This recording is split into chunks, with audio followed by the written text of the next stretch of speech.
Hello and welcome to today's video. This one comes to you from Lake Taupo in the middle of the North Island in New Zealand, and Taupo is a very popular tourist spot for people, both all year round really, and overseas tourists. So in the background is Lake Taupo. It's quite a nice day here. So I've just travelled up from the Wairarapa, which is about 5 hours drive, and on the way up I just had again some thoughts on prior to speaking about the subject of today. So I spoke a few videos ago in respect of weather and getting away from it, and relating that into my concept of moving from the dark to the light. So unfortunately yesterday evening down that way and in the city of Wellington, just south of it, there was severe flooding from basically thunderstorm rain that came through, and it was also due to hit where I was later today. So I had a bit of a decision to make. Will I stay around and try and avoid the rain to the best of my ability, or will I move away? And I decided to move away. So again, I'm fortunate that I can do that, but that was just a indication that when I do say I follow through on some of these options that I have in my life, I definitely do that. But it also just led into something else on my drive up. I was thinking about this whole concept that I talk about just ongoingly about darkness to light, and how I also talk about, of course, to get into the light there's basically two ways. I mean, there's many ways, but I think they can go into two slight categories. One is you move towards the light. Secondly, perhaps you can dispel your darkness. And I talk about the guru concept a lot, being my own guru, and how I have dispelled the darkness. So I've got rid of things that were causing me darkness. So I just had a sort of prime example about moving towards the light. So apart from physically trying to get somewhere where there's some light, moving towards the light is where you go and find some things that bring you light. So for example, maybe I'm light. Well, I know I'm light, so maybe you choose to come and look at my video and get some light, and that's fantastic if you do, and I hope it inspires you suitably. But in respect of say a person's position, and if they come and look at one of my videos and get some light, if they're still surrounded by their darkness and they haven't dealt with their darkness, just to perhaps look at a video and then go back into their day-to-day life surrounded by the darkness, if they don't deal with that darkness, then unfortunately the amount of light that they get from just looking at a video from me may really only end up being a bit of a glimmer, not something that's going to have a profound ongoing impact on them. So it's really a twofold process here. Find the things that bring you light, and also dispel the things that bring you darkness. Lots of things can bring darkness into one's life, you know, people, job, addictions, many things. One can try and minimize the darkness by still allowing those things to be in their life, but just handling them in a different way.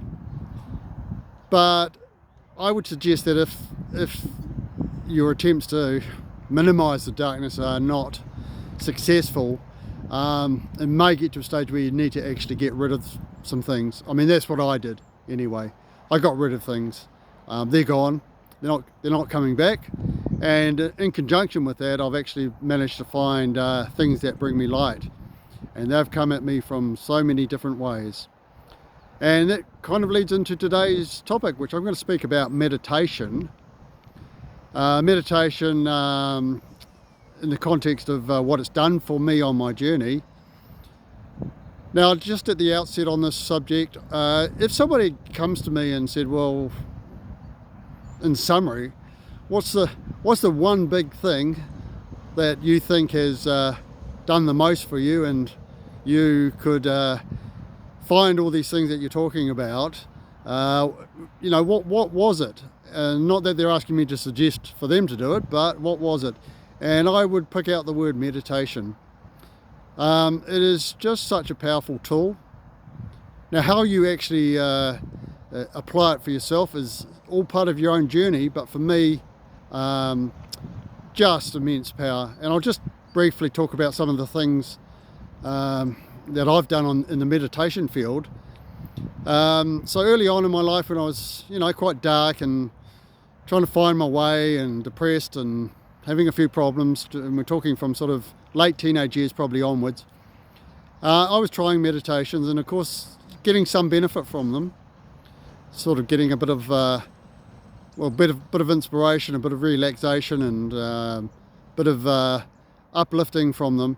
But of course, as I've alluded to in so many of my videos, I was really having these one-off experiences, literally. So I was perhaps doing some meditations, but I was going back to my darkness. It was still there. I wasn't dealing with the darkness. I was just looking for the light. As time went by, and as I said, around about 2017 specifically, just taking a serious jump towards getting on a serious journey, living a spiritual journey, or living a spiritual life, rather than just having moments of it. And if we jump forward to about 2023, that's when I seriously started to focus on chakras, and I in particular wanted to get to a stage where my third eye was activated and open. I won't go into all the details of what the ramifications of having an open third eye are, because that again is a whole story in itself. But I did a lot of meditations in respect of third eye and third eye opening and third eye activation. And around that time, I think that's specifically when things went next level for the third eye. I know it was in the sense that at some stage I was, instead of seeing darkness when I was having meditations, I was seeing an indigo blue light, just in between my eyes, inside my forehead, so to speak, which is exactly where the third eye is. And further on from that, getting some other, I guess, visual impacts. But I won't go into all of that because it's just going to take me away from the general topic. Also around that time, I had a bit of synchronicity in the sense that I came across a product, it was sent to me by the universe. I mean, when I talk about some of these topics and subjects, I fully expand upon them in my written story, so that's on my webpage. But it just miraculously turned up, and it was a product that combined two things. One is lion's mane mushroom, and the second is blue lotus, which is a water lily. Lion's mane's well known perhaps for its potential beneficial things that it does for your brain. Stimulating your brain, your neurons, etc. And then the flip side of that, the blue lotus goes back into very ancient times, used by the Egyptians, and it's said to be something that may well help you open or activate your third eye. And I started taking those and had just these miraculous, I call it miraculous, I mean the stuff I'm talking about is magic. So I apologise if I sound like I'm just using that word left, right and centre, but that's exactly what I experienced. Again, I've expanded upon that in my story. So 2023 meditations definitely helped, meaning I'm listening to guided meditations. Beyond that, 2025, which I've alluded to in a past video and certainly in my writings, I met a young lady from Spain in New Zealand, much younger than me, but she was on her spiritual journey. She introduced me to, within a week, she'd introduced me to kirtan meditation. And again, as I've spoken about briefly in videos and also written about extensively, that was where I first experienced transcendental meditation. And it was around that time I also worked out what meditation for me really was. Just three words to describe it. One is descend. You descend into yourself. You descend into a quiet space. You don't try not to allow things to fill your mind. You just let them pass as they appear. Then what you get is you get ascension. So you ascend. And I was getting that prior, and way back in my life, I was ascension or ascending in the sense that I was getting uplifted by my meditation. And then the third thing is transcend. So ascend, descend, transcend. All right, just quickly into that then. A week after the kirtan, she introduced me to something else, which was known as 9-dimensional breathwork meditation. We went to a session together. It was her first ever. Heavy breathing through the mouth for quite a period of time and holding the last breath, and then expelling the last breath, getting darkness out of you effectively. And you do 3 rounds of that, and on the 3rd round you're letting everything out, so people will cry or just scream. It's your last lot of darkness coming out for that particular happening.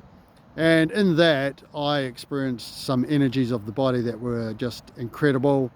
My friend who had introduced me, she woke up and she made a decision on the spot that she was going to be a breathwork facilitator going forward. So it was that powerful. I'll jump forward further because there's so much to really talk about in terms of meditation.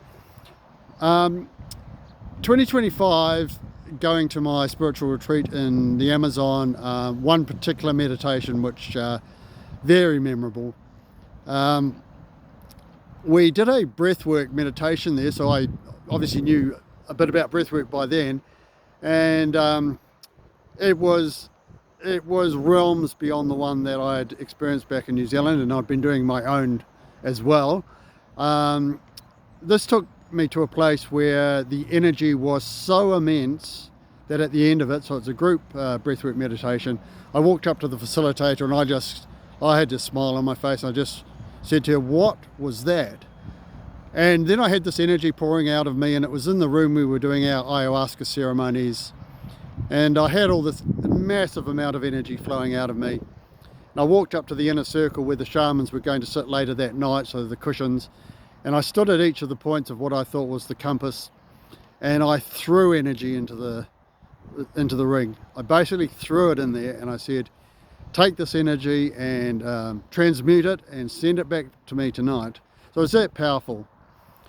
I then walked back to my chalet, and ahead of me was there were 3 people in that chalet. He was a guy about 30 years old from Bulgaria, and he was there for healing. He had a lot of underlying issues. I mean, he'd tried a lot of things to excess, shall we say. Anyway, he was big strong guy, but he hadn't really experienced any of these things before. And I got back to the chalet just after him, and he turned and looked at me, and he just had this startled look on his face, like what had he just experienced, which if it was anything like I'd experienced, it was just it can be overwhelming, if it's your first time. Anyway, I walked across to him, and I put my 2 hands on his shoulders, and I looked him in the eye, and I said to him, "Brother, this is how it works." Just incredible moment in time. So I've given a really brief indication of some of the things that meditation have done for me. I meditate every night now. So in terms of meditation is light for me, or it brings me light. So I have moved to the light, moved to the meditation, and I've moved to it so seriously that it's just a major part of my day-to-day being. So if you take that in conjunction with everything else that I talk about in these videos, you can understand what I'm doing is I'm living what I've written about, what I talk about. So all my writings are on viviendolamahia.nz.com, and you can see these videos on my Instagram, viviendolamahia.nz. I'll sum it up there. It's very difficult to expand much further without carrying on well beyond a reasonable time on these videos. But I just also pulled a quote out of my blue book that I talk about, the one that has quotes from 35 years ago that I've accumulated and tried to live by. And there's one that I pulled out now that just really sprung to mind, and I'll read it out. 100 years from now, it will not matter what my bank account was, the sort of house I lived in, the kind of car I drove. But the world may be a different place because I was important in the life of a fellow human being. And I've been on both sides of that. And you can guess which side I'm on now. And that's the side that I want to stay on. And therefore there will be some more videos coming out. And I hope that you can get some light from visiting me and listening to me and being with me here in this, well, effectively out in nature again, even though there's plenty of cars across the road. So I'll sum it up there. I will, of course, say thank you again for listening, and enjoy the journey. We will meet when we should. And it is Namaste. It's just that I can't really hold both my hands up without dropping the camera, so Namaste to you all.